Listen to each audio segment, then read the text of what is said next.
बस बस। क्या हुआ था निदार साहब? हमारे को बताइए। परेशानी ना बांटने से घटती है और खुशियाँ बढ़ती है। बताइए ना क्या बात है। बुलबुल, वहां रिया अपनी जिंदगी की जंग लड़ रही है और यहाँ उसको इंसाफ दिलाने की जंग कोई लड़ना ही नहीं चाहता। इनफैक्ट जस्टिस चौधरी साहब, मैंने उनके चेहरे पर खुद पढ़ा है, वो छुपा रहे हैं कुछ, वो झूठ बोल रहे हैं बुलबुल।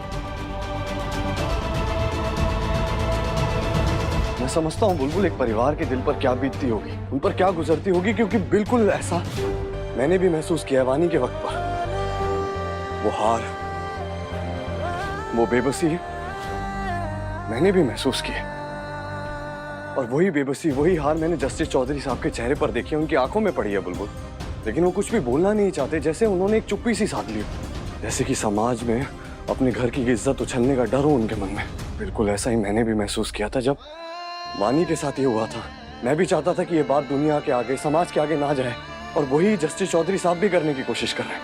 बस 24 घंटे और फिर वर्णिका खुद आकर मारे को सारा सच बता देगी और इससे शायद आपको तहकीकात करने में भी मदद मिल जाएगी।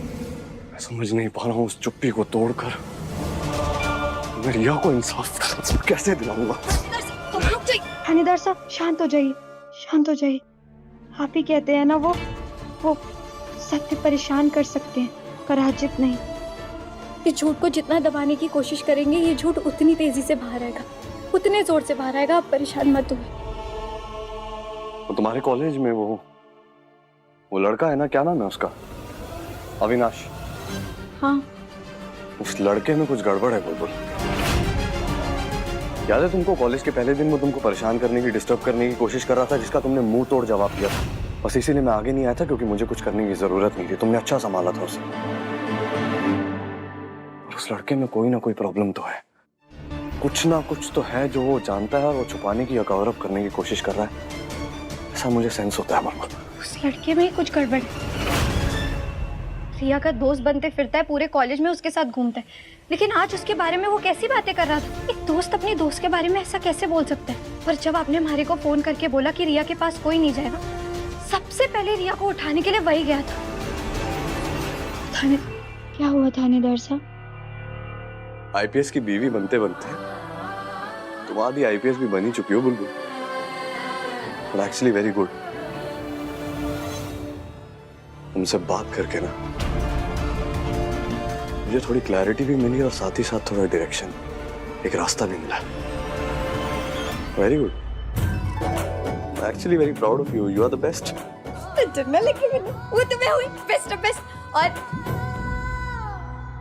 आपको थैंक यू बोलना है ना, तो इस गर्मा गर्म चाय को बोलिए और अपना मूड ठीक करिए। नहीं बुलबुल, अभी वर्कआउट किया और बहुत गर्मी में चाय। अब जितनी गर्मी में जितनी गर्म चाय पियो ना, उससे गर्मी कट जाती है। ये लीजिए। कुछ भी थ्योरी बुलबुल, तुम कुछ भी थ्योरी दे सकती हो। अरे आप किसी भी चाय प्रेमी से पूछ लीजिए। तुम्हारी चाय प्रेमी थ्योरीज।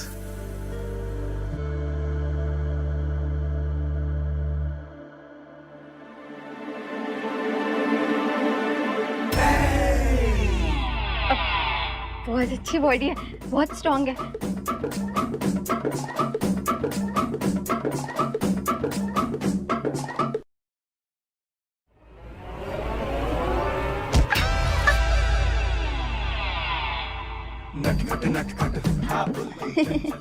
कुछ नहीं, चाय पीजिए।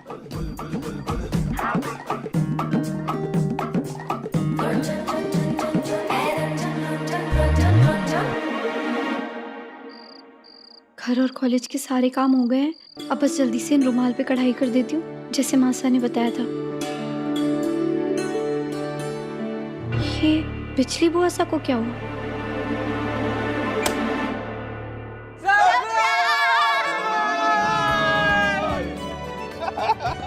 आजा आजा बिन्नी, अब काम होगा ऐसे, सबके साथ मिलके हम सब रुमालों पे कढ़ाई करेंगे। और ये आप लोगों को रुमालों पर कढ़ाई करनी आती है? हाँ। लेकिन हमारा काम आप लोग क्यों करोगे? अरे शादी ब्याह के घर में ऐसा ही मजा आवे है, सब लोग साथ मिलके बैठ के गप्पे लड़ाते, खाते पीते काम करता है, काम यूं यूं यूं निपट जावे। अरे हमने तो वर्णिका को भी बुलाया था, तो पता क्या कह रही थी? मैं बहुत थक गई हूँ, मैं नहीं चल पाऊंगी, मैं सोने जा रही हूँ। मैंने कहा सो जा। क्या कैसी रही? तो शुरू करें? थानेदार साहब आप भी? हम्म। वैसे जिस हाथ से आप गन पकड़ते हो उस हाथ से आप ये सुई जीजी और धागो दादा सब पकड़ लोगे? वो क्या है ना, मैं अपनी पत्नी के लिए कहीं भी कुछ भी कर सकता हूँ। सो क्यूट वीर भाई, मैंने कभी नहीं सोचा था कि आपके मुंह से ऐसी लाइन सुनने को मिलेंगी, बट नॉट बैड। हाँ, क्या हो रहा है? आप सब लोग यहाँ इकट्ठा होके हंस क्यों रहे हैं? सुनो माँ, हम बेस्ट फ्रेंड की मदद करने के लिए रुमाल बना रहे हैं। वाह, क्या जमाना आ गया है। मतलब अब बहू ससुर से भी काम कराएगी। ऐसा मैं ना, वो 4 लोग कहेंगे। बुलबुल, अरे तो बहुत ही बढ़िया हो गया जो तू खुद आ गई, बल्कि मैं तो तन्ने बुलाने ही वाला था। क्यों? ऐसा है, तुम्हें याद है क्या? जब हमारी नई नई शादी हुई थी और शंभू चाचा के छोरे का ब्याह था, तो कैसे हम सब ने साथ मिलकर रात भर गप्पे लड़ाते हुए, मस्तियां करते हुए, खाना पीना खाते हुए सारे काम एक ही रात में निपटा दिए थे। और इसी बहाने हमें एक दूसरे को जानने का और मौका मिल गया था। आप क्या बच्चों के सामने पुरानी बातें लेके बैठ अरे जाए? यही पुरानी पुरानी बातें तो आगे चल के याद आवे हैं बुढ़ापे में। बस वैसे ही कुछ पल मैं अपनी बुलबुल भेजने के लिए यादगार बनाना चाहता था। बात तो आपने बिल्कुल सही कही है। बुलबुल का भी हक बनता है कि ऐसी यादें वो समेट कर रख सके, ताकि आगे जाकर उसके भी चेहरे पर मुस्कुराहट आ जाए याद करके। तो ठीक है, लाओ रुमाल दो, मैं भी काट देती हूँ।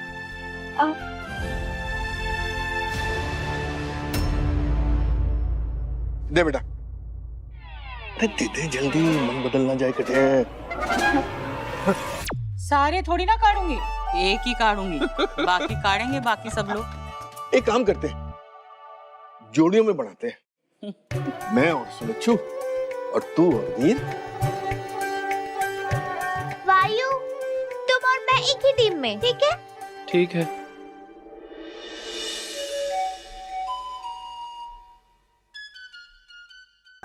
हमारा तो हो गया। हमारा हो गया। मासा ये देखिए, रोमांस तो हो गया, अब बचा है गिफ्ट पैक करना। पर ऐसे सिंपल पैकिंग अच्छी नहीं लग रही माँ। किसी के पास कुछ नया आइडिया, कुछ नया डिजाइन है? भाभी आपके पास कुछ हो तो बताओ ना।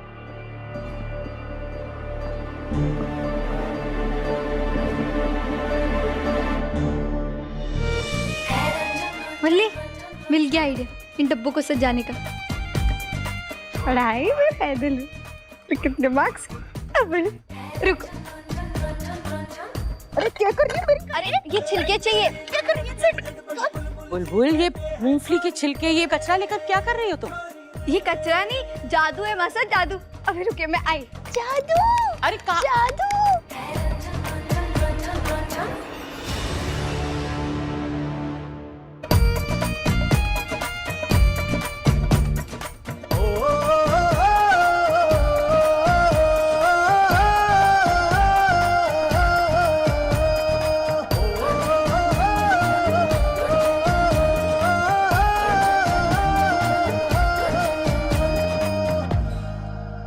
मासा देखिए,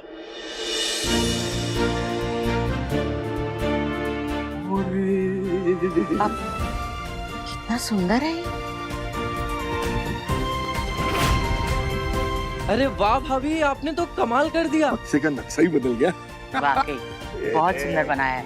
हुनर तो है तुम में। वो क्या है ना कि मैं हमेशा कहती हूँ, बींदनी के 3 श्रृंगार। मर्यादा, परवरिश और अच्छे संस्कार।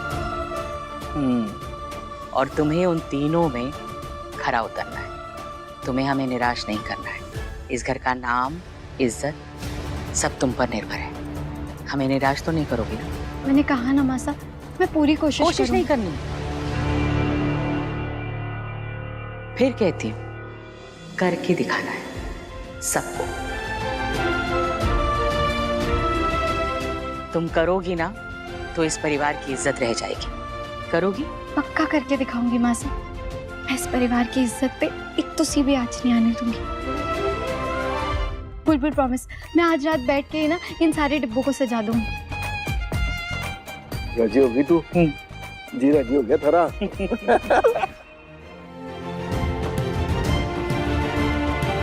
ये खाटू श्याम जी, हमारे हंसते खेलते परिवार को किसी की भी नजर ना लगे। बस कल वर्णिका हमारे को सारा सच बता दे कि मैं भी मासा की उम्मीद पर खरी उतरूं।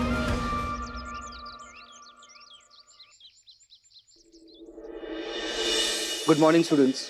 आप सब जानते हैं कि हमारे कॉलेज की होनहार स्टूडेंट रिया हॉस्पिटल में सीरियस है, तो उसके स्पीडी रिकवरी के लिए हम 1 मिनट का साइलेंस रखेंगे और ऊपर वाले से प्रे करेंगे कि वो जल्दी ठीक हो जाए।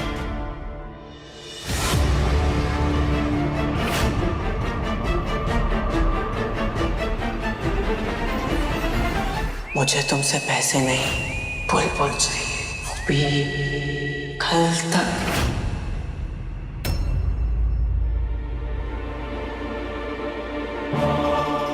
Thank you students. You all can go to your classes.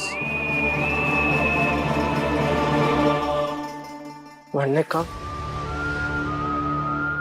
मुझे इग्नोर करना बंद करो और ये बताओ कि चाची को आज रात मेरे पास कितने बजे लेके आ रही हो? मैं किसी को भी तुम्हारे पास नहीं ला रही हूँ। तुम्हें जो करना है कर लो, और मैं चाची के साथ ऐसा बिल्कुल नहीं करूँगी।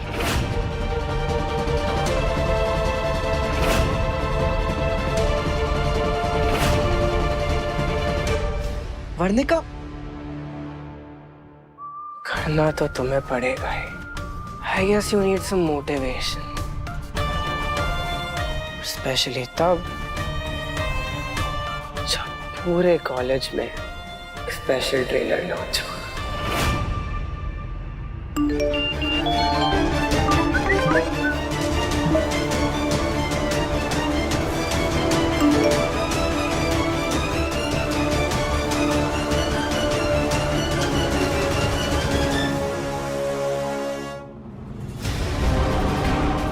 Varnika, did you see this scene?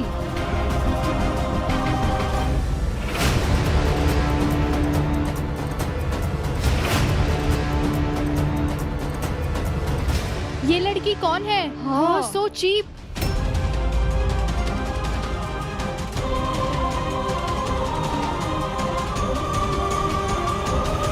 कितनी बेशरम लड़की है ये। छी।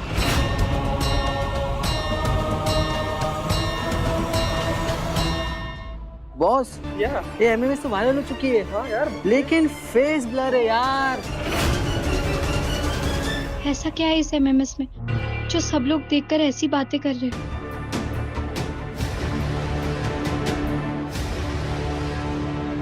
ऐसी लड़कियों की वजह से हमारा नाम बदनाम होता है। हमारे पेरेंट्स हम पे ट्रस्ट नहीं करते। कोई शर्म ही नहीं है। कितनी बेशर्म है ये लड़की। शर्म तो हम सबको आनी चाहिए। कोई किसी के बारे में ऐसा बोलता है क्या? कोई भी लड़की अपनी इच्छा से ऐसे फोटो नहीं खिंचवाती। हो सकता है उसकी कोई मजबूरी रही हो, किसी ने उसके साथ जबरदस्ती की हो। ऐसे किसी भी लड़की के बारे में नहीं बोलते। डिलीट करो इसे।